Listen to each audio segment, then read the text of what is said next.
देखिए, ये फ़ैसला मैं समझता हूँ कि हिंदुस्तान के इतिहास के अंदर जो भी फ़ैसले आए हैं, आज जुडिशरी के लिए हम ये समझते हैं कि इस मुल्क के लिए एक काला दिन हम मानते हैं।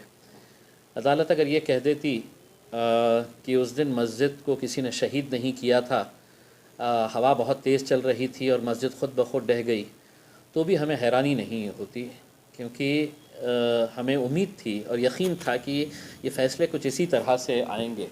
देखिए, इस मुल्क के अंदर अगर सबसे ज़्यादा अगर हमारा यकीन है तो इस मुल्क के जुडिशरी के ऊपर हमारा यकीन है। जो सुप्रीम इंस्टीट्यूशंस है, चाहे फिर वो सीबीआई हो या नेशनल इन्वेस्टिगेटिंग एजेंसीज़ हो या सुप्रीम कोर्ट हो, अगर यही लोग अगर हमारे भरोसे को बार बार अगर तोड़ते चले जाएंगे तो ये मुल्क के लिए बहुत घातक रहेगा।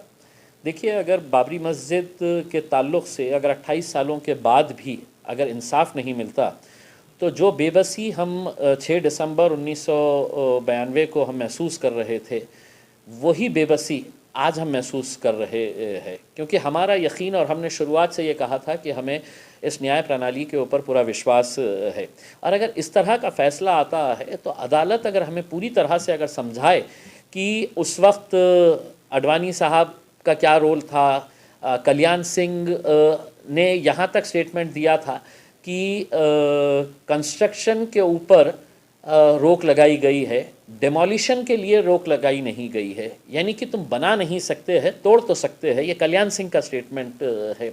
साध्वी प्रज्ञा सिंह अब भी स्टेटमेंट दे रही है, हाँ हमने किए हैं करके।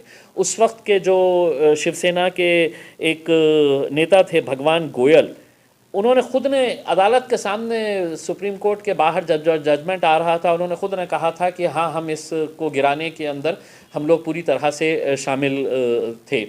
उमा भारती का वो स्टेटमेंट आपको याद होगा कि एक धक्का और दो, यानी कि आपको मालूम होगा कि उस दिन सारी दुनिया ने देखा था कि यहाँ पर लोकतंत्र को किस तरह से ख़त्म किया गया था हमारी हिंदुत्व आइडियोलॉजी को इम्पोज करने के लिए। और आज इस जजमेंट से वही बात को सुप्रीम कोर्ट ने एक तरीक़े से मोहर लगा दी है कि हम अब सुप्रीम हमारी जो आइडियोलॉजी है, जो हिंदुत्व की आइडियोलॉजी है, उसके ऊपर हम मोहर लगा रहे हैं। इसके लिए जहां भारतीय जनता पार्टी के या दूसरे संगठनों के, विश्व हिंदू परिषद के, बजरंग दल के, शिवसेना के जितने भी लोग हैं, इन सबको बरी कर दिया गया है, तो हमें कोई हैरानी नहीं हो रही है। लेकिन अफसोस ये हो रहा है कि इस पूरे खेल की अगर कोई जड़ अगर है तो वो कांग्रेस पार्टी है, जिनके दौरे हुकूमत के अंदर वो ताले तोड़े गए थे, वहाँ पर मूर्तियाँ बिठाई गई थी। कांग्रेस के दौर के अंदर शीला न्यास किया गया था। कांग्रेस के दौर के अंदर ये मस्जिद को शहीद किया गया था। ये सब कांग्रेस के दौर के अंदर हुआ था। अगर सरकार चाहती तो यकीन के साथ इसे रोक सकती थी, लेकिन कहीं ना कहीं उन्होंने ये साबित कर दिया था कि हम भले ही अपने आप को सेक्युलर कहेंगे, हम बड़े ही अपने आप को मुसलमानों के हमदर्द कहेंगे, लेकिन हमारे अंदर भी अगर हमारे कपड़े उतार के देखेंगे, अगर हमें नंगा करेंगे, तो हम भी खाकी चड्डी ही पहने हुए हैं। ये चीज़ उन लोगों ने साबित की थी। तो मैं समझता हूँ ये आज बहुत ही एक अफसोस वाला दिन है। सारी दुनिया ने देखा था कि अडवाणी साहब की जब यात्रा निकली थी, रथ यात्रा निकली थी, तो जहाँ जहाँ से गुजरी थी तो कितने सारे बेकसूर लोगों की जानें गई थी। पूरे देश भर में जो वायलेंस फैला था, और उसके बाद वो हीरो बन गए थे। इतने बड़े हीरो बन गए थे कि उनको एजाज़ के तौर के ऊपर होम मिनिस्टर बना दिया गया था, कल्याण सिंह को गवर्नर बना दिया गया था, मुरली मनोहर जोशी साहब को HRD मिनिस्ट्री दे दी गई थी। तो ये सब चीज़ें जब देखते हैं तो सिर्फ मुसलमान इस फ़ैसले से नाराज़ है ऐसा नहीं है।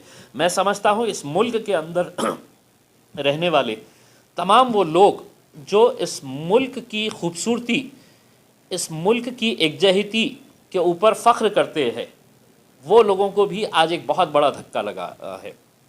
मैं समझता हूँ कि अब आगे क्या होना है ये मुस्लिम पर्सनल लॉ बोर्ड ने तय करना है, क्योंकि अगर ये फ़ैसला आज अगर उन लोगों की हिम्मत को और बढ़ावा देता है जो ये सोचेंगे कि देखो हमने तो खुलेआम, हमने तो टीवी के सामने पूरी दुनिया देख रही थी और हमने इस मस्जिद को शहीद किया, और यहाँ के देखिए क़ानून ने हमारे को क्या कहा, हमारे को कहा कि नहीं तुम लोग बेकसूर हो, तुम लोग बाहर जाओ, घूमो और देखो और कई मस्जिदें हैं क्या, तो ये उस बात को बढ़ावा देगा।